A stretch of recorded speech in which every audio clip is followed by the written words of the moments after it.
Hi, welcome to Talking About. I'm John Griffith.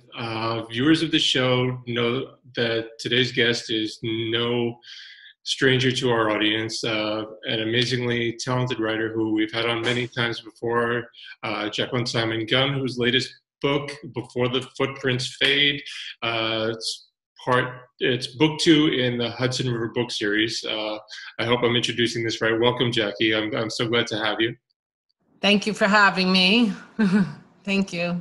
So, and the beauty of this book is it's part of a series, but it stands completely on its own, which I like a lot, and it will not leave any readers lost in what's going on. Correct. Yeah. So, I'm about halfway through the book. I've been trying to buckle down and do it, but life keeps getting in the way. But it's such a good read, and every time I open up the book, it's like hours pass by. I'm just a slow and deliberate reader, so it takes me a little bit longer than maybe the average person. But I get so engrossed in the characters and their intricacies and their complexities that it's just such a good read. I'm really glad to hear that. Thanks. I mean, I spent a lot of time on the characters because that's what I'm most interested in, their inner world and what makes people do what they do. Why do we fall in love with who we fall in love with? What motivates us to do what we do and how that looks, Well, you can peel the onion of each character and see the different psychological layers that they have to them. It's like the damage and victories from before, and what they're trying to overcome, and what they succeed and fail to overcome in the course of this book, which so far from what I'm reading is a very intricate romance and negotiating of boundaries within a relationship, which I find so fascinating. Yeah, I was the last third of the book kind of gets into like a whole other area that I'm interested in, which is memories and the way, like as a psychologist, we focus a lot on people's interpretation of their childhood, because it is not a cliche that we are shaped by early experiences. It doesn't mean that early experience have to define how we live.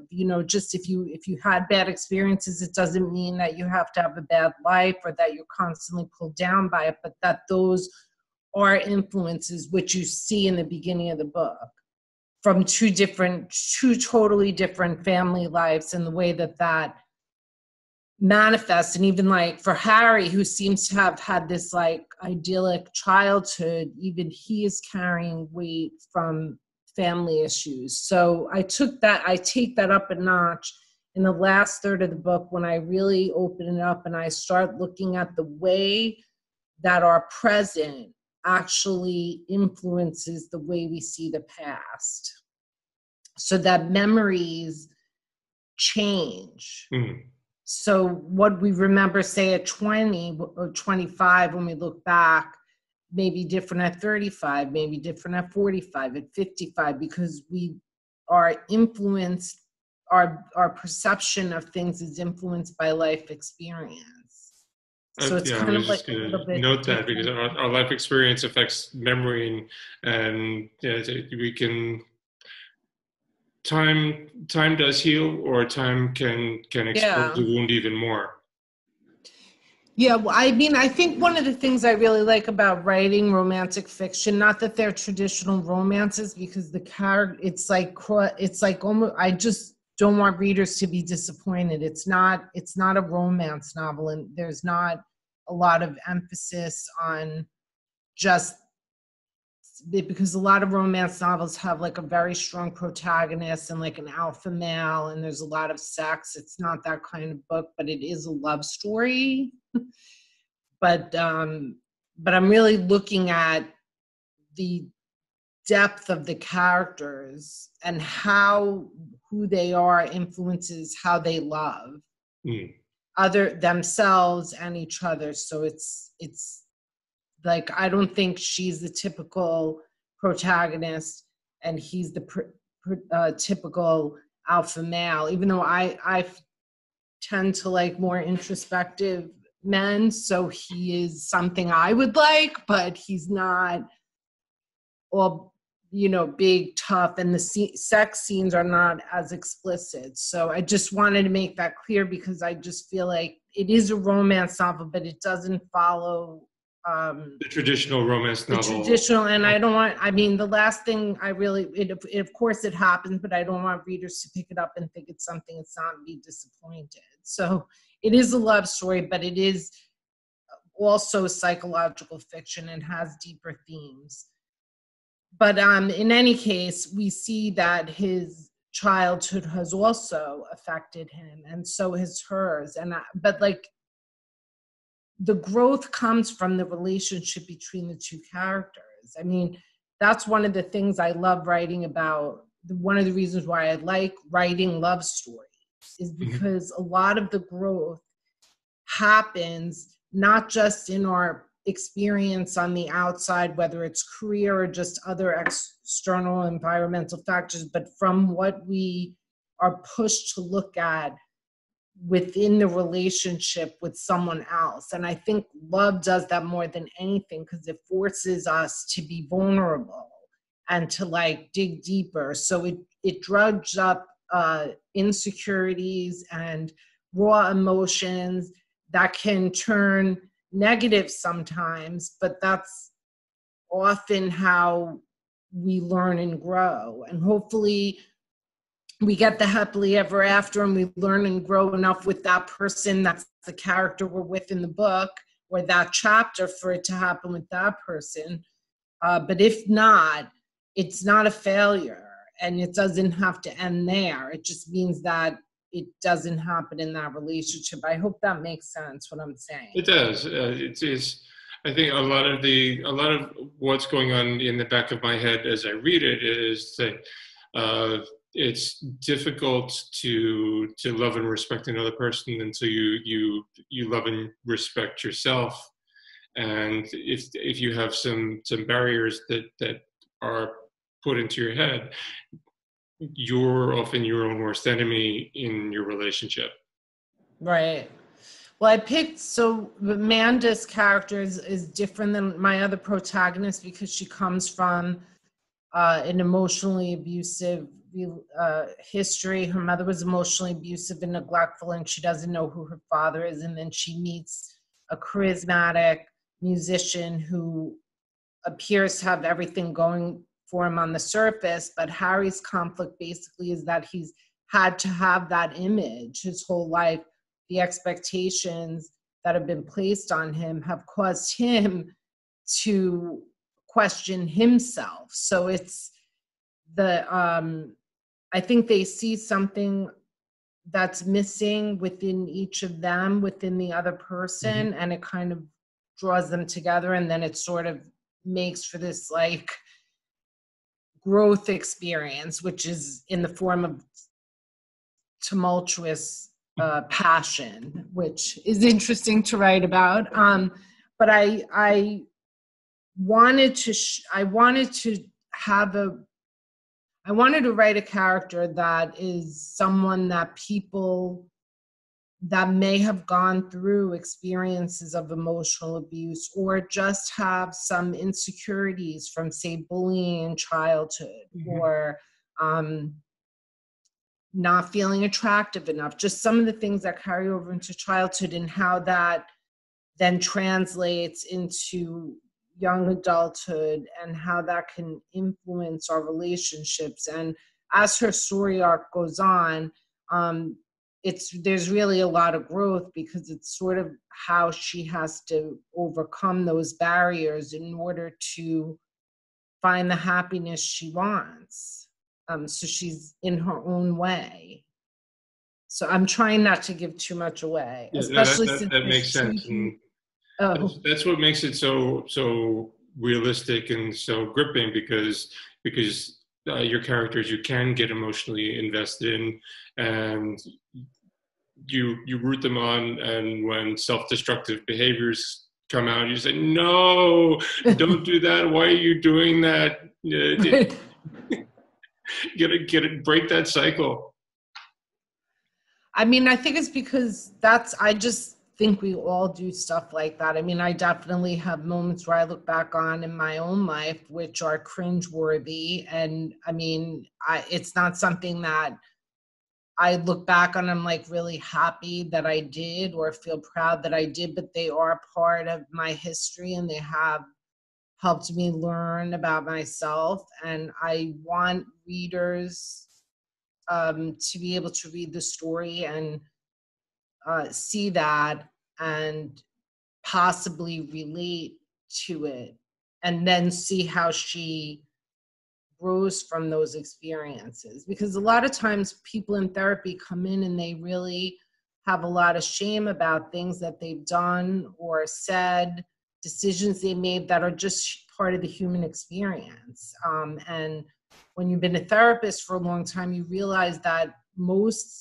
everyone has similar feelings. It's just no one really talks about it. So if I'm going to write a character in a book, I would like to be able to show that through the characters, so maybe readers can better accept those things that they did or things that they feel about themselves in the same way that I would try to help a patient do that in therapy, where it's like, okay, so she went over to him and she confronted him, and even like there were points in the book where I was like, oh no, like when I was doing the rewrites. But I mean, it's something that people do.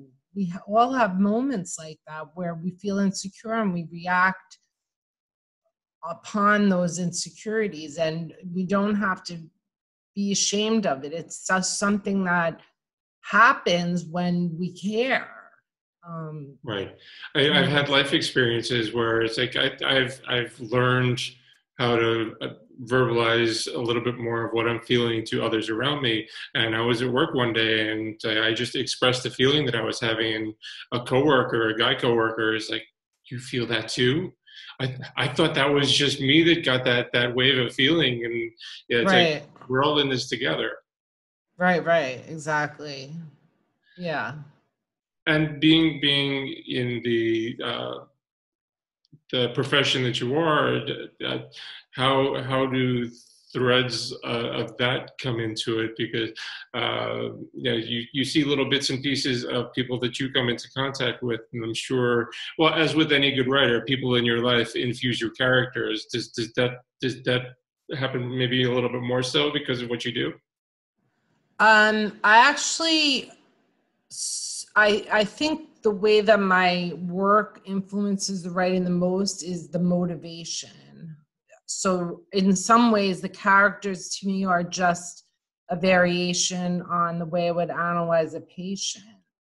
So when I'm writing, instead of listening empathically and trying to understand someone else's story, I'm in the head of the character and I'm writing it as if I'm them, but I'm coming to the same sort of, what I'm looking for as a writer is that same sort of insight that I get as a therapist.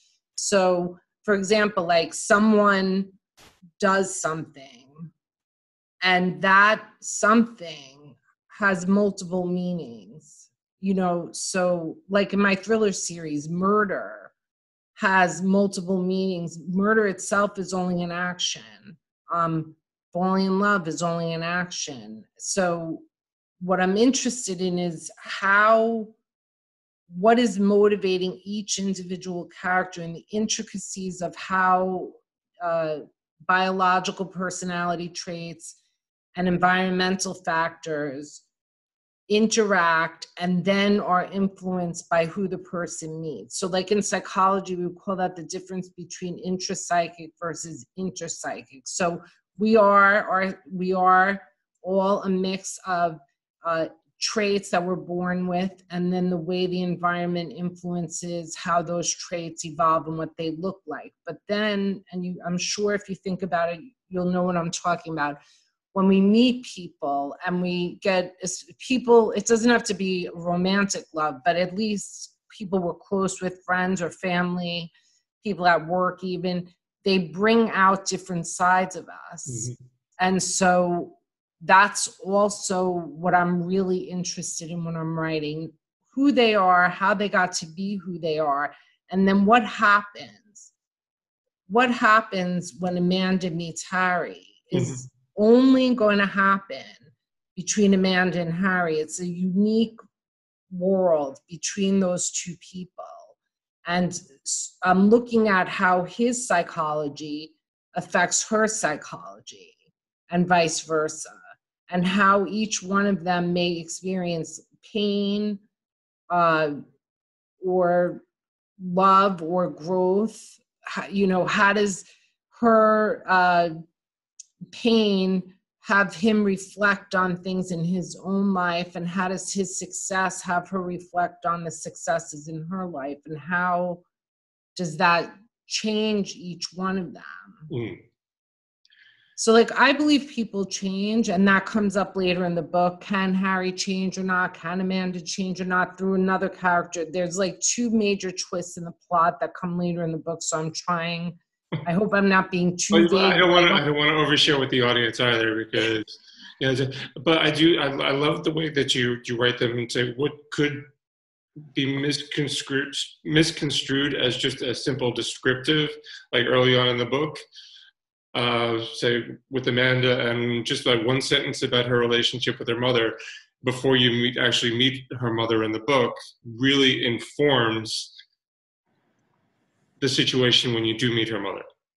So those descriptives really, really add to the layers of the characters.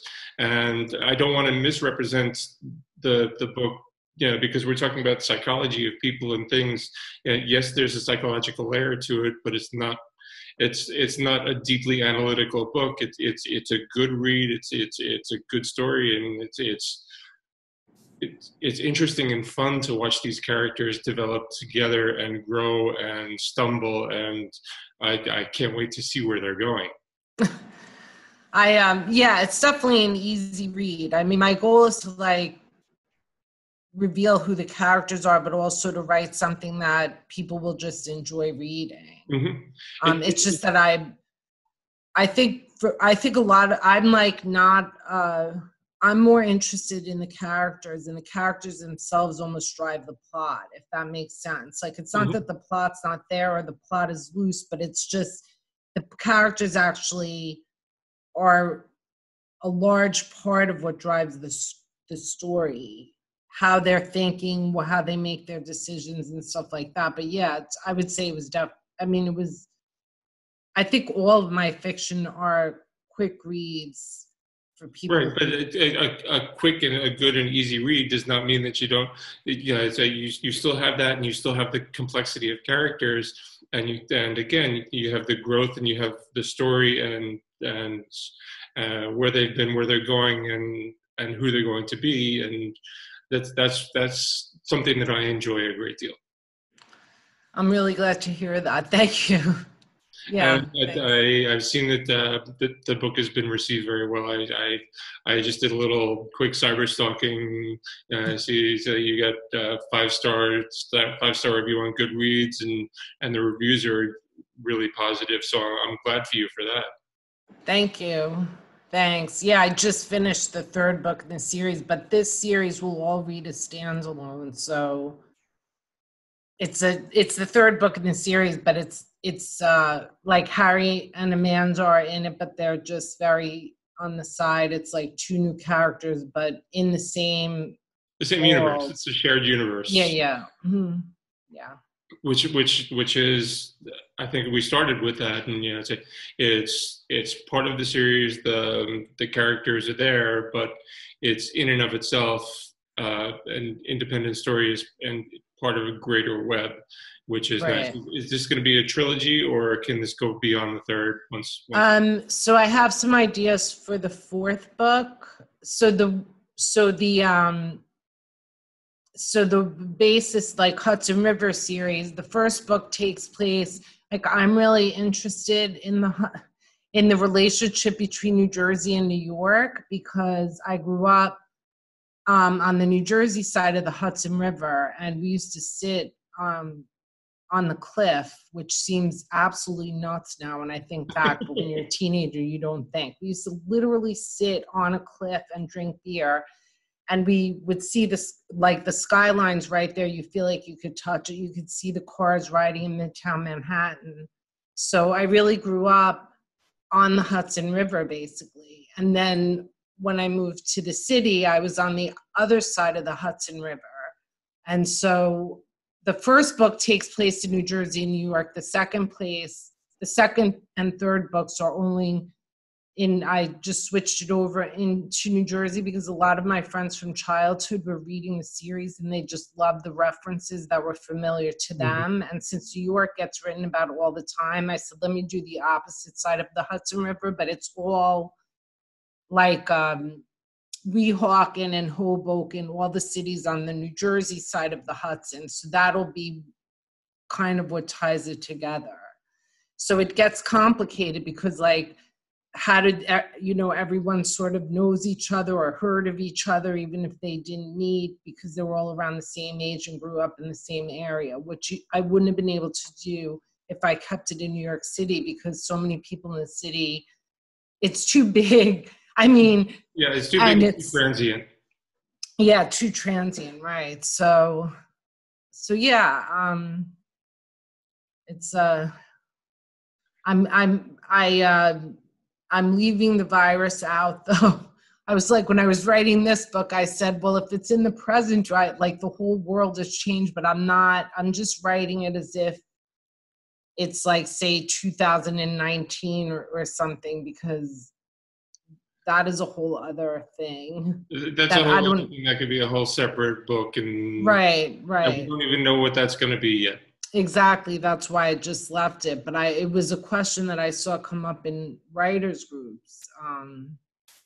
So it is what it is. And like I said, we don't know what it's going to be just yet. We just need to go about life as best as we can. And the little escapes, like a good book or some good music, but specifically a good book, and just not turning on the news and enveloping yourself in the world of these characters that you've given us is really much appreciated. And escapism is very important right now. I mean, yes, you have to have a foot in reality, but to escape it a little bit and just to escape the news for... Oh yeah, I've been reading a ton, reading and writing is great too, but like reading and watching movies, for sure. Yeah, too much news is not good. Too much news is not good. And yeah, it's like, I know how fortunate that I am to have a roof over my head and to have food on my table.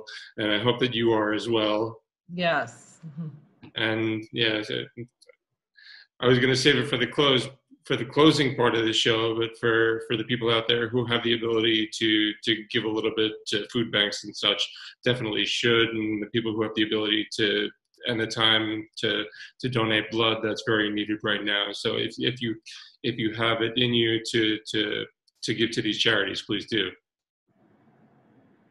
But that was going to be my closing. And yeah, sorry, I didn't mean to get sidetracked. It was. But again, I just want to wrap up and say I'm really grateful that the book is Before the Footprints Fade, and it's book 2 in the Hudson River book series. I could show, because I know we didn't.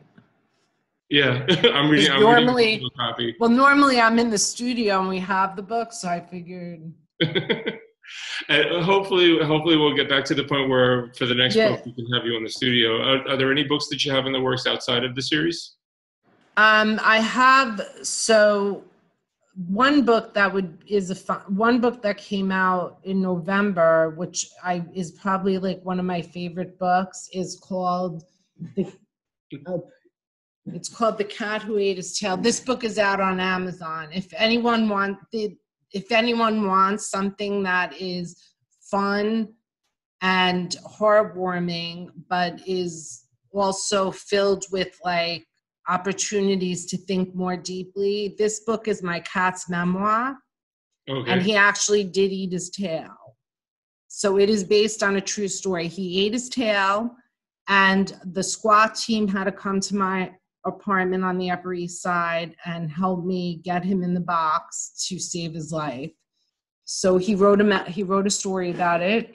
And in there is also, it was very, very interesting writing through the eyes of a cat, because felines, believe they're superior to humans. If you've ever lived with one, that they're in charge, and that's it. So from that perspective, it was very interesting to look at how absurd our behavior is, because he is able to see things more clearly than we can. And it was really an interesting experience, and it's different than any of my other books. So I'm just saying this book too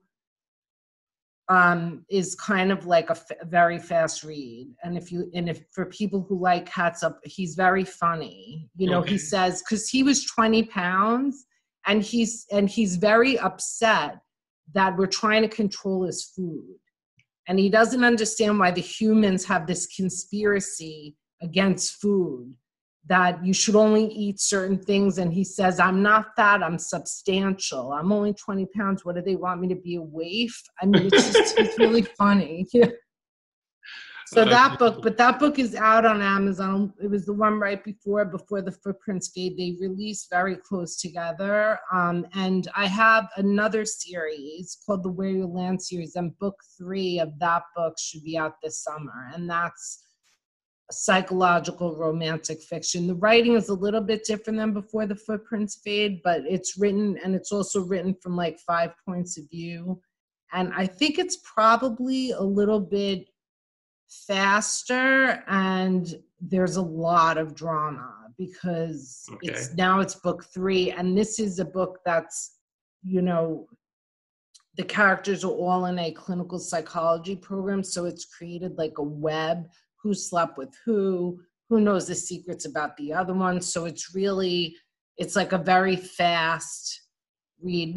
Before the Footprints Fade is a fast read too, but I feel like it's like really a romance before the Footprints Fade. It's really a love story. And the next book, which I think is going to be called Love's Lines, is also a love story, but it's like multiple love stories. It sounds very soapy.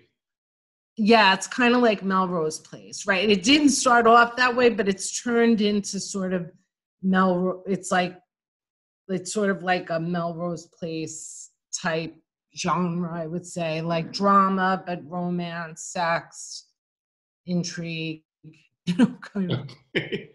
Well, I'm definitely going to be on the lookout for it, and hopefully we'll be in the studio by then and you can come visit us. Otherwise, we'll do like this. Yeah, for sure. I thank goodness for Zoom. I mean, what would we have done 10 years ago? I know. I'm very grateful for the technology that we have, because it's like you look back to 100 years ago to the flu pandemic, and they didn't have that. And yeah, I'm sure it was much more damaging psychologically than, and we're very fortunate right now. Yeah. Yes.